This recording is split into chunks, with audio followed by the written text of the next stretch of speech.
Politicians promise anything, make you not believe in them. Politicians promise you, make you not believe in them. Politicians promise anything, make you not believe in them. Politicians promise you, make you not believe in them. Inside their mouth, truth to know day. Inside their eyes, corruption day. Inside their heart, wickedness day. Once they get into power, now when to time for gain, now in their brain, then we type one man will change. In the name of change, why? Change, change, change. They combine those with change. Politicians promise anything, make you not believe in them. Politicians promise you, make you not believe in them. Never believe them. If you do, you on your own. Welcome to 360 Opinion. On this program, this is where we always give our opinion about what is going on in our country. I greet every one of you to 360 Opinion. I have a lot of about stuff to talk about today. Okay. My first question is to ask you, how's the economic is going on with you up there? You guys that go to work every day, how are you coping? I know if we try to say something, some people always think maybe we trying to criticize the government. It's not like that. It's just because when the government don't do something right, we citizens have the right to speak. Because if we don't speak, they don't know or they don't understand that they are doing something wrong.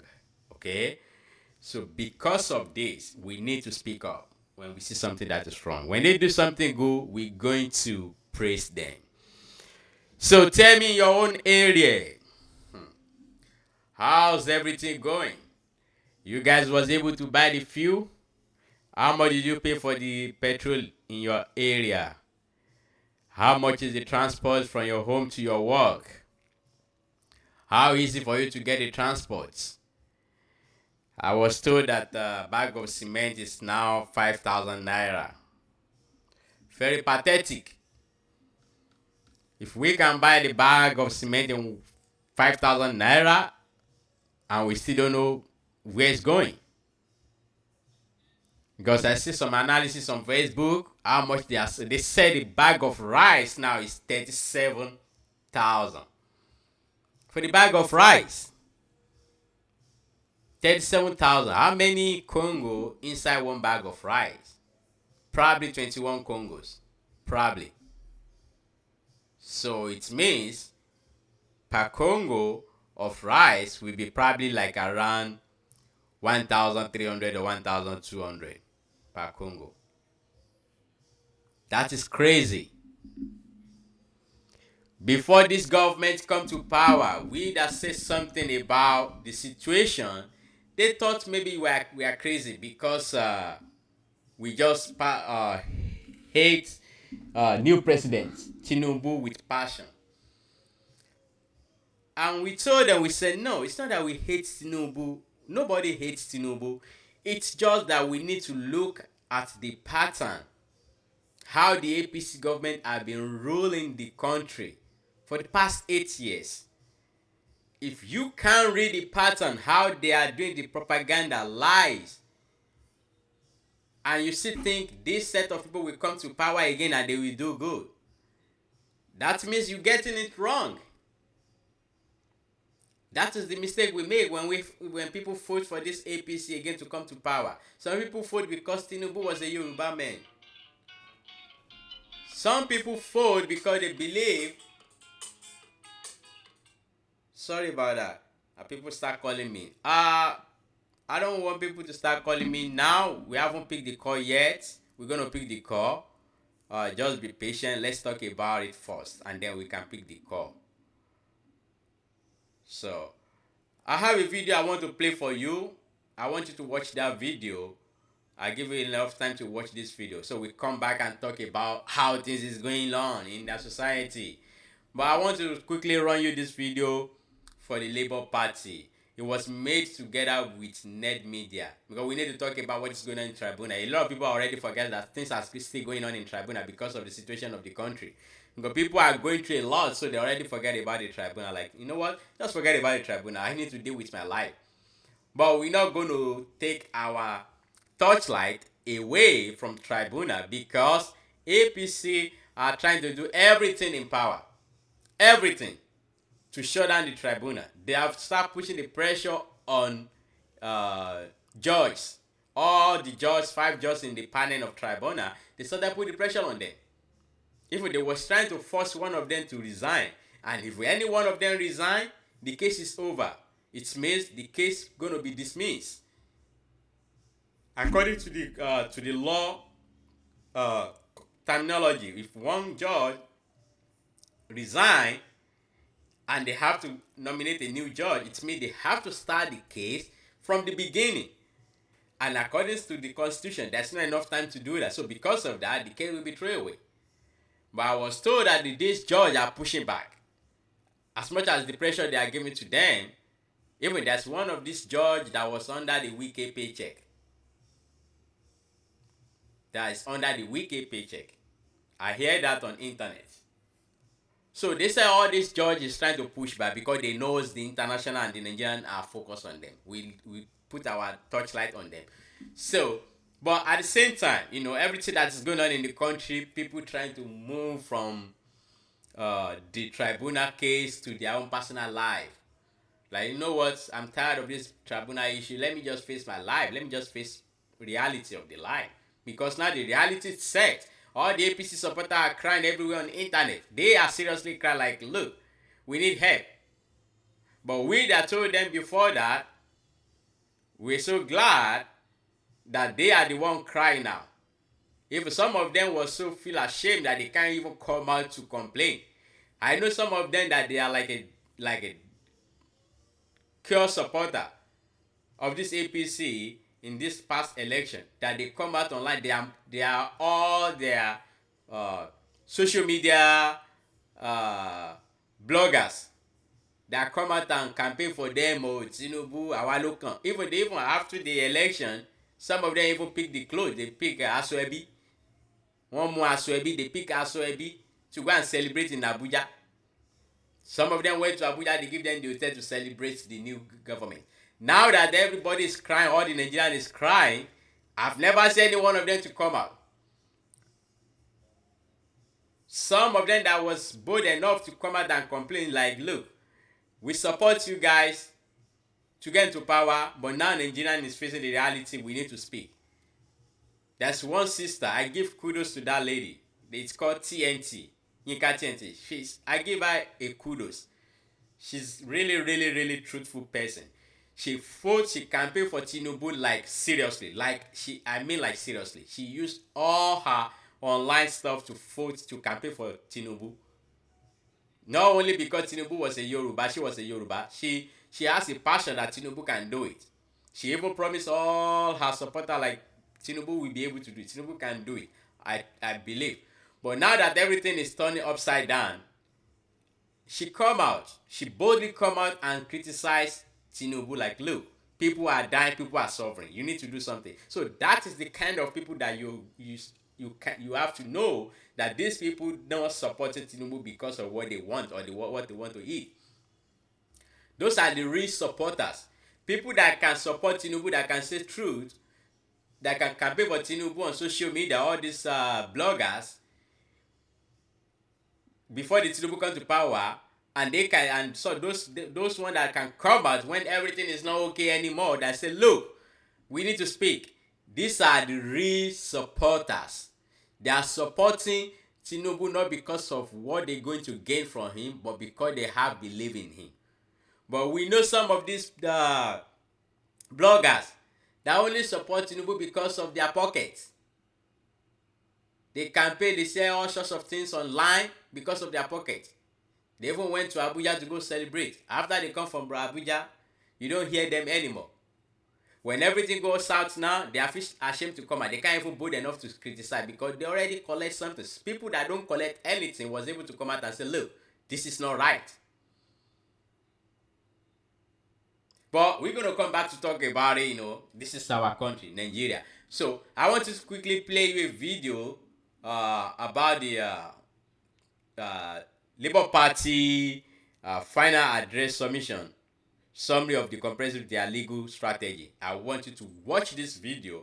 It was put together from Net Media. I really, it did a good job. Really did a good job. So I want you to watch this video for a while and then pay attention to it.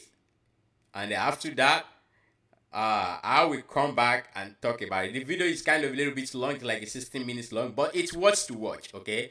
Just watch it and pay attention. And then we're going to come back and talk about the strategy that the APC are trying to do. Even they are planning for the rerun. Because when those judges are pushing back and they don't want to bend, so they have been planning for the rerun. But in their own rerun they want to plan for, they are asking the judge to disqualify the Peter Obi so that they can be only them and Atiku to run. I don't know how they're going to do that, but we see. Let me play this video and I'll be right back for you. Going by the recent events in the past few days, the different replies and final addresses from Labour Party legal team to INEC's legal team, to Tinubu and Shetima's legal team, and to APC, the legal strategy of Labour Party have become clearer, unlike when the hearing at the Presidential Election Petition Tribunal started. We can now see why they didn't tender their party agent copies of Forms EC8A in court. They relied solely on INEC certified true copies of Forms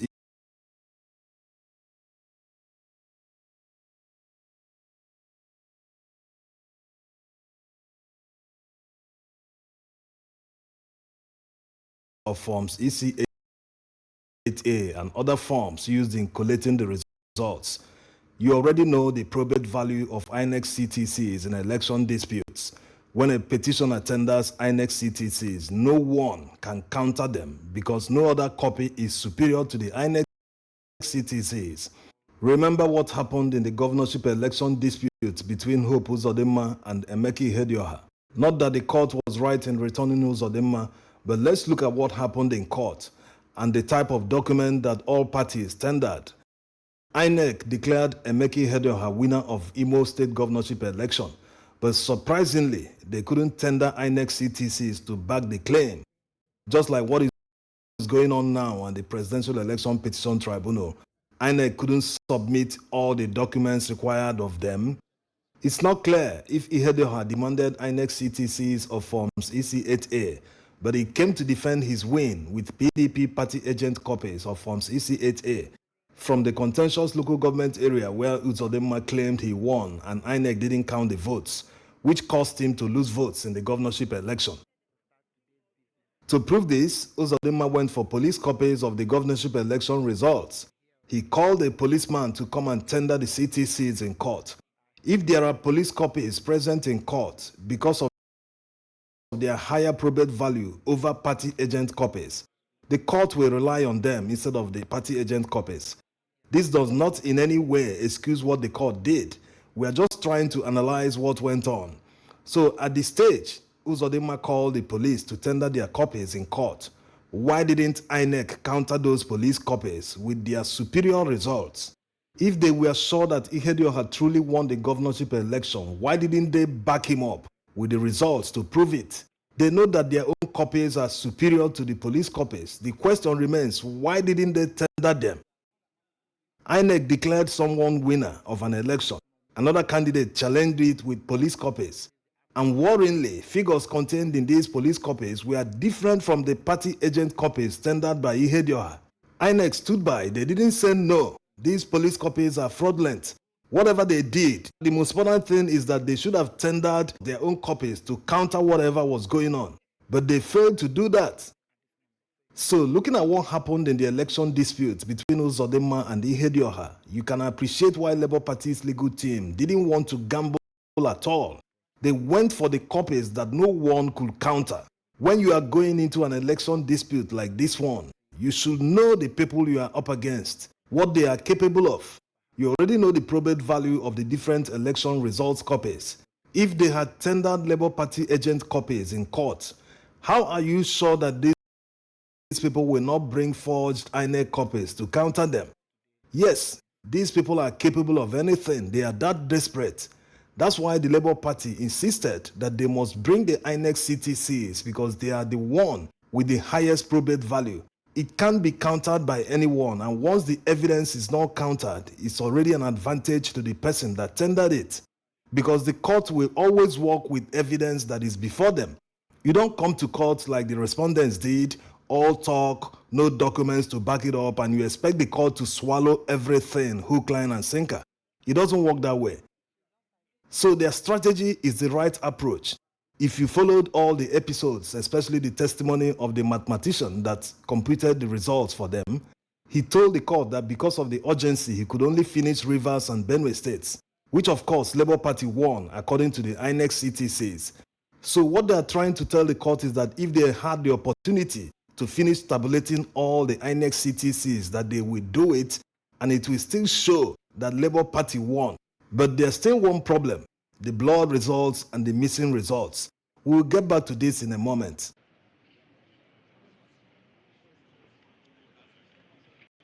If there are missing and blood results, how then did Labour Party know that they won the election? It's simple. They computed the results using their own copies. Every political party did that during the presidential election. If INEC didn't block the upload of presidential election results that Labour Party collated in their situation room would have mostly been reflected on IREF. Not just Labour Party, all political parties, their situation room results would have mostly reflected on the IREF.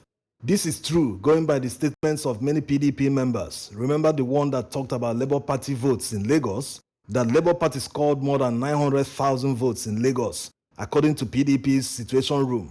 There's another one that talked about Labour Party votes in Plateau State, that the results announced by INEC didn't reflect what they collated in their situation room.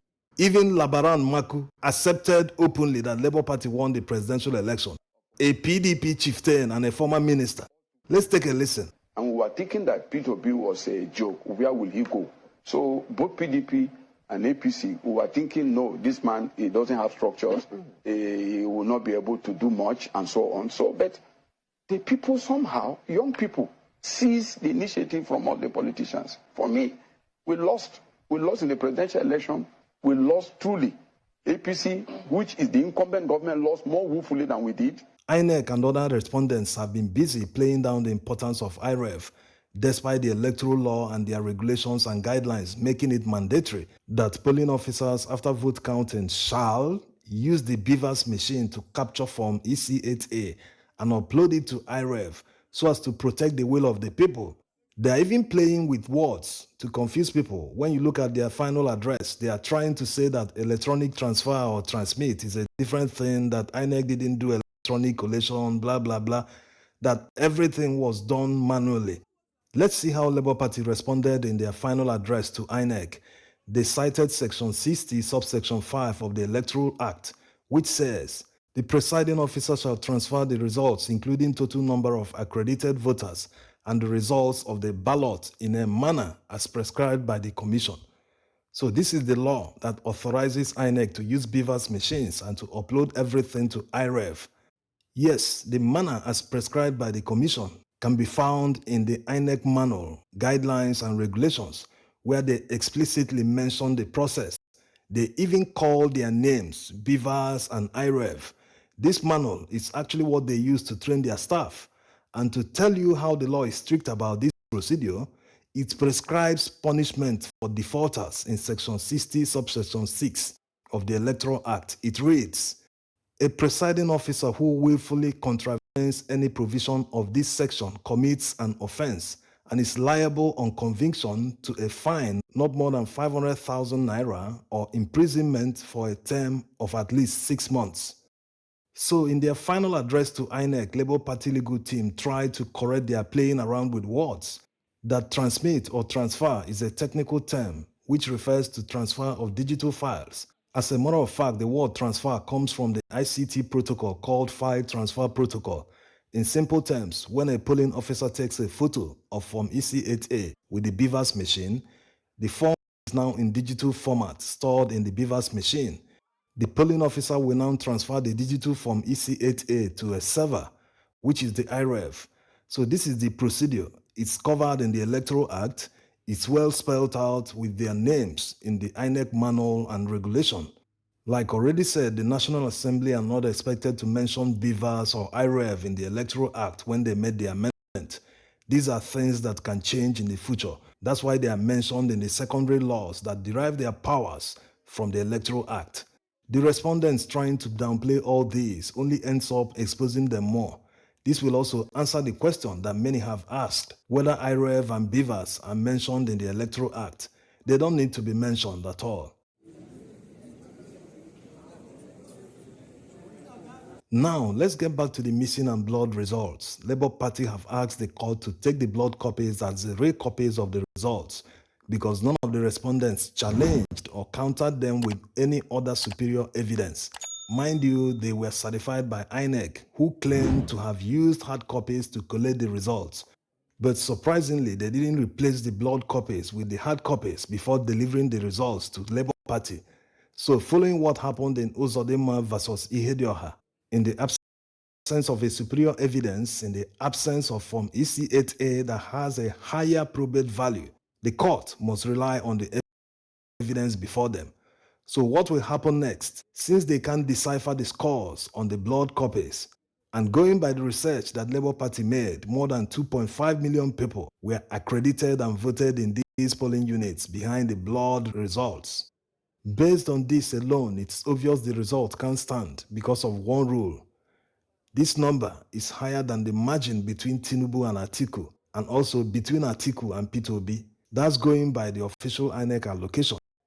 What does the rule say in this situation? The rule says that the results must be accounted for before a winner can be determined because they are higher than the margin of lead. The current INEC chairman did that in some states recently in the past election. Adamawa State governorship election was declared inconclusive because of this kind of scenario. So what will happen in this situation since the Presidential Election Petition Tribunal judges don't have the power to declare the election inconclusive? Before we answer this question, let's see other votes that are still missing. Yes, the margin is actually higher than 2.5 million votes. According to the research and analysis conducted by Labour Party, more than 39,000 polling unit results are inaccessible on IREV. In these polling units, about 5.5 million people were accredited and they voted on election day. So when you add these 5.5 million to 2.5, the unaccounted votes nearly tripled. So more than 8 million votes are missing and INEC declared a winner. With this evidence before the judges, it can only lead to one outcome. And they have the power to do it. That outcome is invalidation and outright cancellation of the presidential election.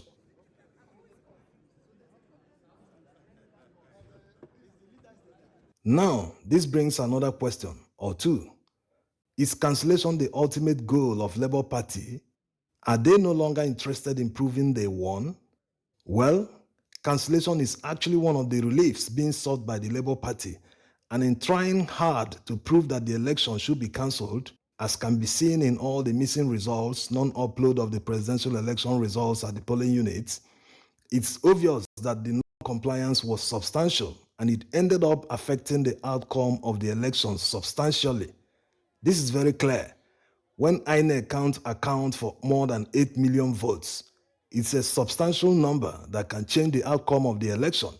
Take for instance, if Peter Obi or Atiku were to receive 40% of the votes out of the 8 million, the result will definitely be different. Talk more if majority of the 8 million votes came from where one candidate is very popular. Yes, Labour Party did all the analysis themselves. They have the information, assuming they were hit hard by the hidden votes. Even going by the votes that are blood, they were still able to prove that they won Rivers and Benue states. That's the ones that could be seen, not just the blood copies. So it's possible that INEC hid their votes and Labour Party didn't tender their own copies for fear of being countered with superior forged results. So on the one hand, They proved substantial non-compliance with a penalty of cancellation of the election. Now, if the election is cancelled, they can no longer benefit. And without disqualifying Tinubu, there's no guarantee that all the actors in the past presidential election won't repeat the same thing in the rerun election. Rerun is quite different from a runoff. Rerun is a result of cancellation. That means all candidates will participate again, all the 18 candidates that contested, they will all contest again in a fresh election. A runoff is when there is no clear winner. Then a second election is conducted between two candidates alone to determine a winner. So basically, proving substantial non-compliance by INEC cancels out the other reliefs being sought by Labour Party. That is to declare P2B the winner of the presidential election. Yes, it raises one question. Can someone benefit from a flawed process? Never mind that it affected Labour Party the most. But if the non-compliance affected the outcome, how can they prove that the non-compliance still made another person the winner? It's very, very complicated. If one of the reliefs Labour Party is seeking from the court cancels another relief, then it kind of renders that relief redundant. There's one term for it in law. In their wisdom, this is the right approach to take, considering the fact that since the Fourth Republic, no presidential election has ever been cancelled by the court. It will take massive evidence like they've provided for the court to cancel the election. It's not the outcome many are hoping for because of many reasons already mentioned and the cost implications. The only ground that cancellation of the election might be well received by many people is if the major actors in the past election won't be the ones in charge of the new election. The court, political parties, and even National Assembly must do something about it in the event of a cancellation. The court must also contribute by starting from disqualification of the main beneficiary. It's not fiction. Tinubu is facing many credible grounds for disqualification. He cannot survive all of them. It will take a rewriting of the laws by the judges to save him, which of course they can't do. It's not within their powers. And for those asking why Mahmoud Yakubu is still walking free despite all that happened, going by this statement by Sam Amadi, it seems some people are taking action already. Although this kind of legal proceeding can only be brought to court by the Attorney General through the police or any other agency, because it is the state that can prosecute him, not a private citizen. In conclusion, all eyes still remain on the judiciary. After their final addresses and the replies by all parties, the next step is for their addresses to be adopted. After that, the court will communicate the date that judgment will be delivered. After the judgment is delivered, the losing party can appeal to the Supreme Court. Thanks for watching. All right, we back in section. Okay. I hope every one of you enjoyed that video. It's very interesting. I give the credits to the Net Media.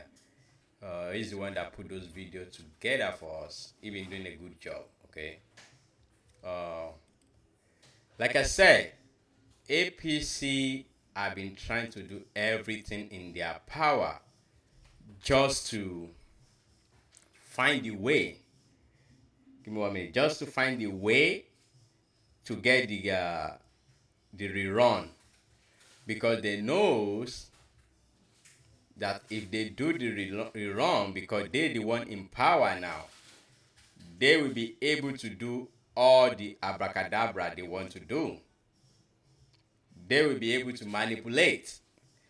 They will be able to perfect their manipulation, because it's like asking the student that cheat the exam to come back and rewrite the exams with the same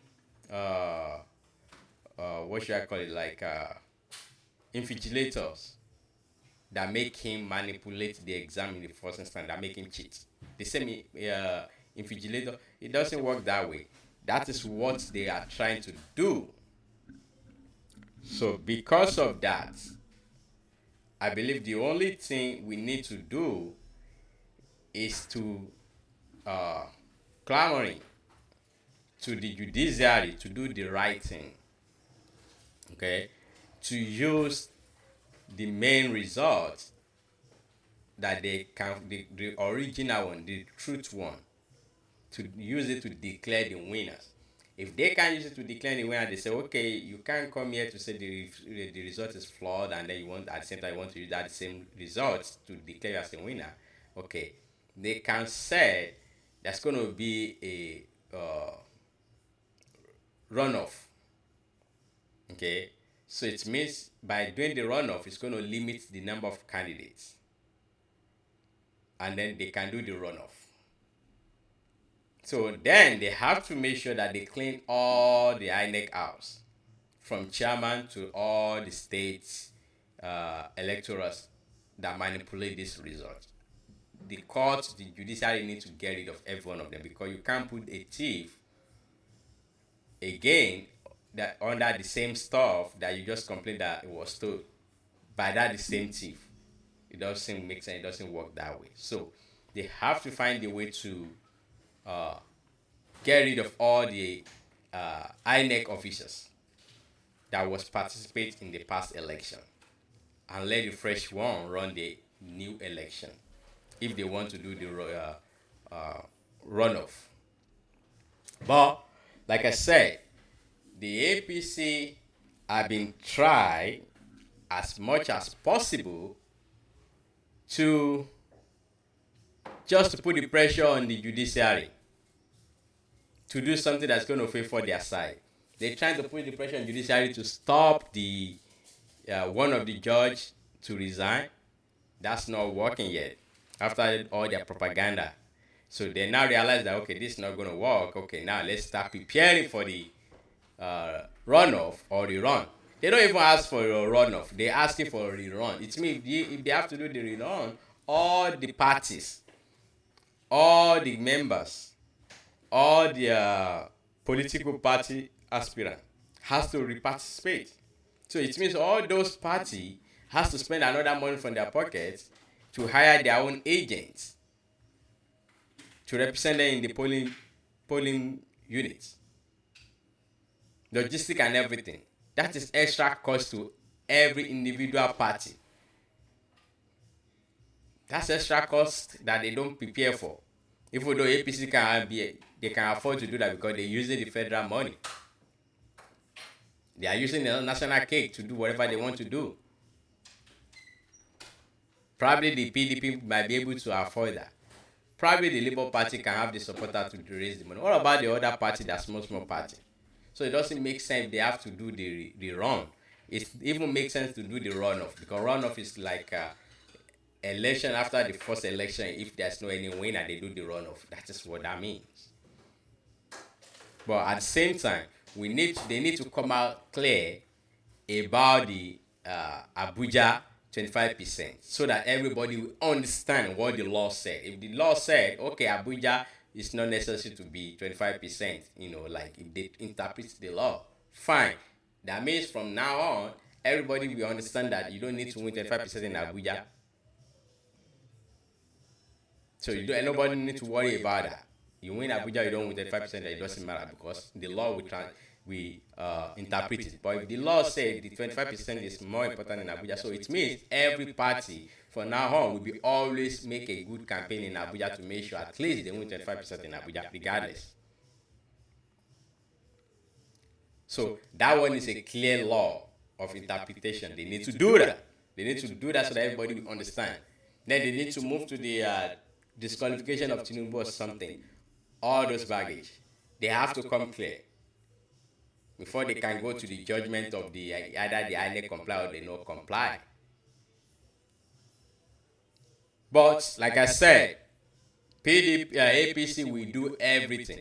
I mean everything in their power to frustrate this judiciary. They have been trying it. They have been doing it. Even they tried to bribe the judiciary by giving them 8 billion for judiciary something. It's just a part of the indirect bribing, conflict of interest. See, that is how it works.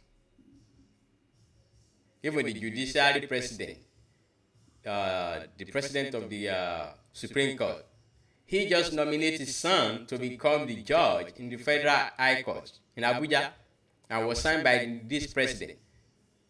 That is another conflict of interest over there. That's another corruption.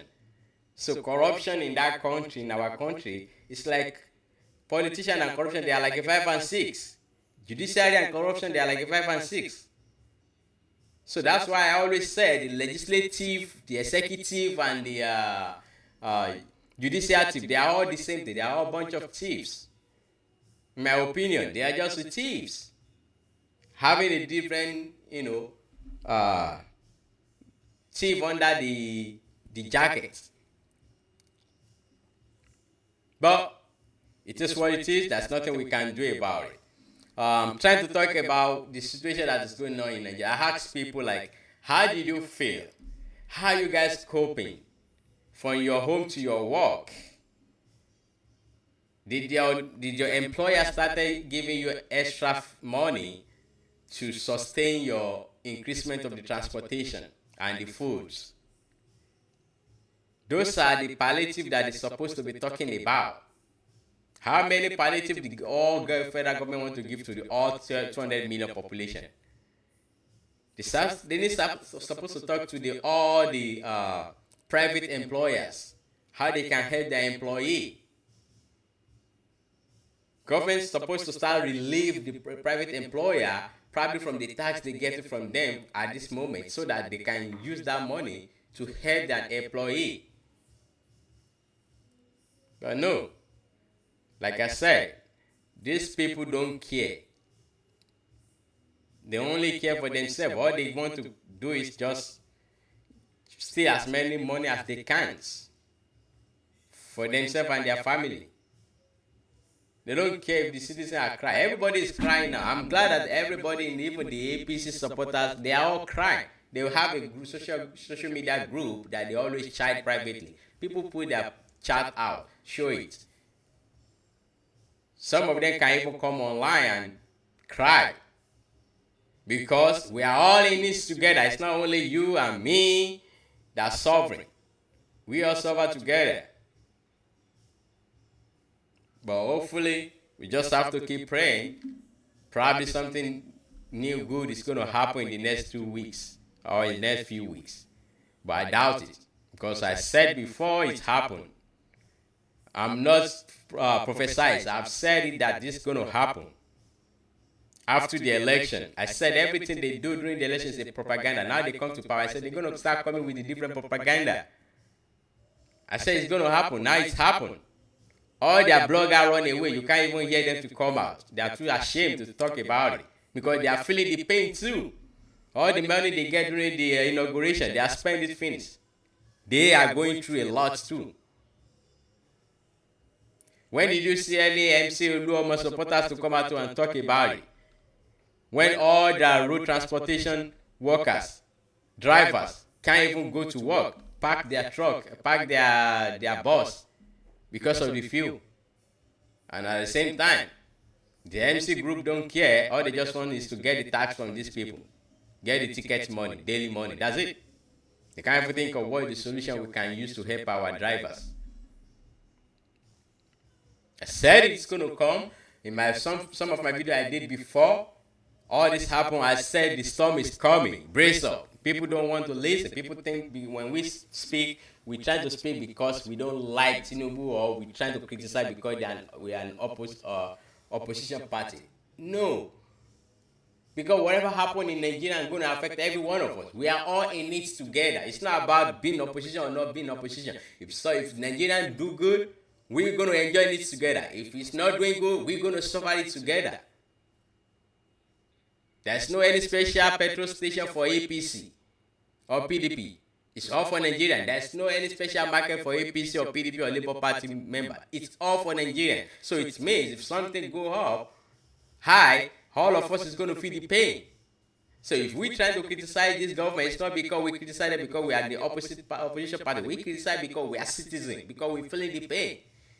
We are all of us going to feel the pain together. That is why we are crying.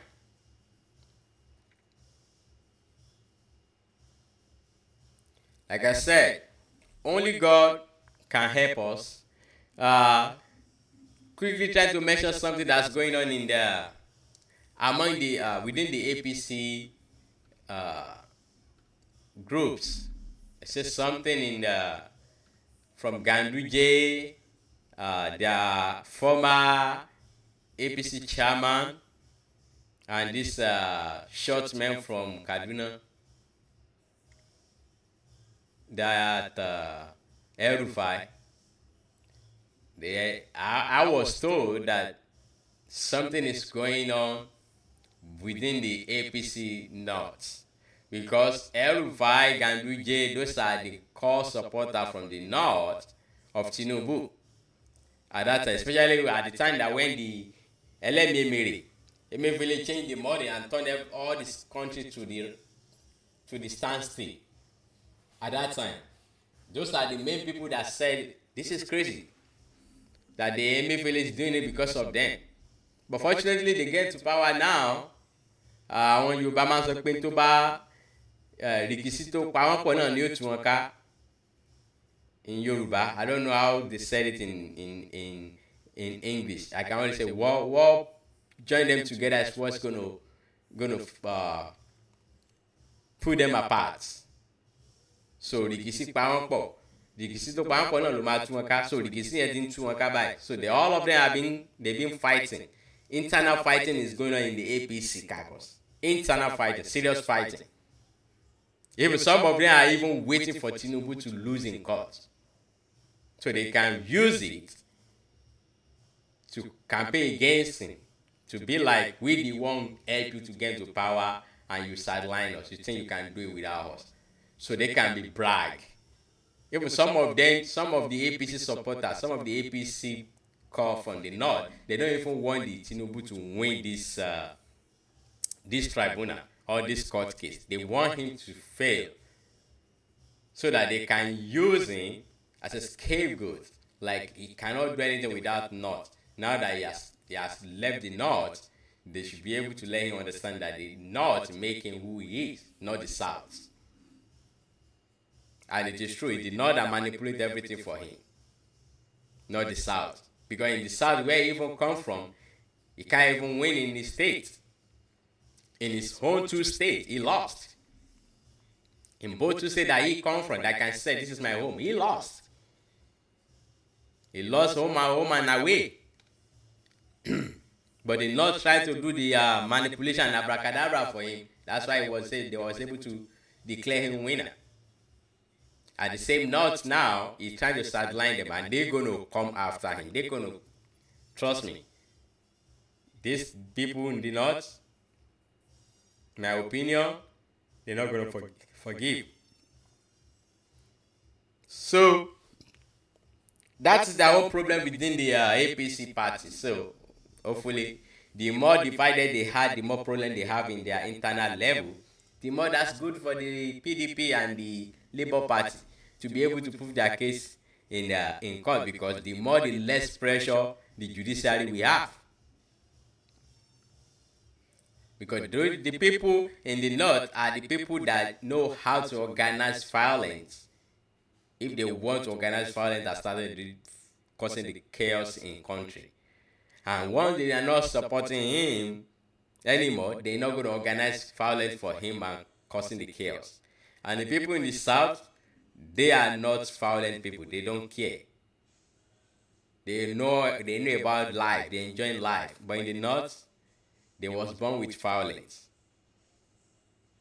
So if those people in the North are not supporting him anymore, they get away from his behind, nobody's going to be able to organize chaos for him in the North if they take him out of the power. That is just the fact. But he's a smart man. He's been in these policies for a long. He has started pulling all his loyalists together so that they can do the bidding for him. He trying to put all the loyalists together from all the government parastatals, from the military to the DSS to the police, so that they can do the bidding for him. That is what the people that know how to be in the drug games. That's how they do. You buy everybody. If anybody have idea how the drug men do to have an empire, to control the city and the government, is because they will buy every single government parastatal. They will have a lot of people in their pockets, from the judge to the police, to the military controllers, commanders. So once they have every one of them in their pocket, in their payroll, anything they want to do in that country, they are good to go. That is how the drug lord run things. So people, he knows that games, he has an idea. That is how he was able to capture the Lagos. Because he was not chasing the money when he's trying to capture the Lagos. He was chasing the people. He put all his loyalty in a key role and buy every one of them, put them in his pocket. So it's control them. Once you can control all the key parts, you don't even need to have money. Once you can buy them and control them, using the big government money to buy them, you win. So they're going to be the one that deliver for you. That is how it works. But let's see how it goes. I know it's kind of been crazy, I'm trying to check on you guys to see how you doing in your own area. Things are not friendly. Everything is red. Okay? Everything is being red. Everybody is complaining, but it is what it is. We can only pray to God to God give us the peace of mind to help us out on this stress. Like I said, I'm not trying to scare you guys. I'm just trying to tell you the fact. Either you like it or not, I'm giving you my own opinion. You don't have to align with my opinion and you don't have to believe it. The storm is coming. Please, please, please try to brace up. I said it before. All this happened. I said the storm is coming, and I said this storm that is coming is going to take a lot of people away. Some people is going to survive it. He already started taking people away. People already start dying of hunger, die of different things. It's part of the storm. I'm not prophesizing. I'm not the pastor. I'm not the religion fanatic. I don't even believe in all those things. But we can read the body language of the situation of the environment as the economic is going, and then we can use it to predict what is going to be the next. That is what the economists do. You use the situation of the environment, the situation at the present, to predict the next step. And then you plan for the next step. So like I said, either you like it or you don't like it. You don't have to believe me. You don't have to align with my opinion. But in my own opinion, the storm is not yet here. It's still coming. Everything we are feeling now, it's just the breeze of the storm. When the hurricane is happening somewhere, let's say hurricane is happening in the middle of the water. Before it's touched land, before the hurricane from the middle of the ocean, before it's touched down on the ground, the people in the ground side will be started feeling the wave coming. The people in the harbor of the body of the water, they will start feeling the wave from the far, from the miles. That's going to be started taking a lot of stuff. And people will know that, wow, this storm is getting close. And that wave, that breeze, that wind, at that moment, it's going to take a lot of people away. A lot of people is going to survive it. A lot of people is going to brace themselves, brace their house, tie their car down. Some people will look at it like nothing is going to happen, and they take them away. Some people will be struggling during that storm, wind, and you take them away before the storm touched down. So it's coming. Brace up, people. Brace yourself. In my opinion, it's not yet here. Because this government, from their body language, they don't have a solution. And they don't know what to do. And the truth is, they are too arrogant to come out and say, look, we are confused. We are trying to get it to work. Give us time. We're going to figure it out. They are so arrogant to come out to say, hey, things are not going the way we promised, the way we said it. But we're trying to work it around. It's going to happen like this. Please give us the time. Let's work around the system. Let's work around this globe and find a solution. Let's call the people outside to give us the solution. All these people we put together right here, they can't do it. They already failed. Let's put another set of group of people that can do the job. But they're too arrogant to do that. All they can do is come out and propaganda, lies. You see all their spokesperson, all they do is just nothing but a lie. It's just a propaganda. So the storm that is coming, I can only tell you guys, in my opinion, brace up. It's going to be here. I'm not praying that any one of you go with it. We're going to survive it together, but brace yourself.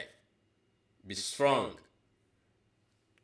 For the situation that's going on, please share this video. This is an 360 opinion. Every one of you know me. People trying to call me. I've said it. I don't want to pick the coin this program today. So please share this program, like this page. This is 360 opinion, where we always share our own opinion. Comment on my video. If any one of you watching this program, comment on it, like it, share it. At least some people might watch it, they might like it. If you don't like my program, you don't like what I said, that's okay. You have your own opinion, I have my own opinion. You know, some people might see it. Please like it, share it. Follow me on Facebook, on YouTube, on Twitter. I'm not doing my program just because I want a bunch of followers. I'm doing it because we all hold Nigerians together and we all have the right to share our own opinion. And then when we see something we don't like, we're going to come out and talk about it. That is the point of this program. I'm going to come back. I have a video I'm going to make for these people in Ilorin, all this Afar or whatever that's trying to cause the chaos in Yoruba land. But I'm going to come back for that one, not on this program. We all know in this program it's only opinion programs. You know, it's for the politics only and the situation that's going on in our country, Nigeria. So, because of this, I'm going to leave every one of you for today. Stepping out. I love you guys. I appreciate you guys for being with me. For those of you that's going to watch this program later or view it, please share my program, share it, like it. Let me know you guys watch it. Give me the thumbs. If you don't like what I said, put the thumb down. Let me know that you don't like what I said. It doesn't matter. It's your own opinion. That's okay. If you like it, put your thumb up. Let me know that you like the program. You can even put your comment. If something you want to say that is bothering you, write it on this program. Write it under this video. Make your own comment. Don't let anybody silence you. If you can't bold enough to come on video on Facebook or Instagram or YouTube to talk about the situation in the country because you're scared of the states, people like us can come out and talk about it. Just send us the video, send us the information. We're going to put it out there. Let everybody see it, the whole world see it. Okay? I thank every one of you for watching me. I don't want this video to more than just 1 hour program, you know, like I always say. I don't want to take much of your time. This is me, your Mr. Opinion.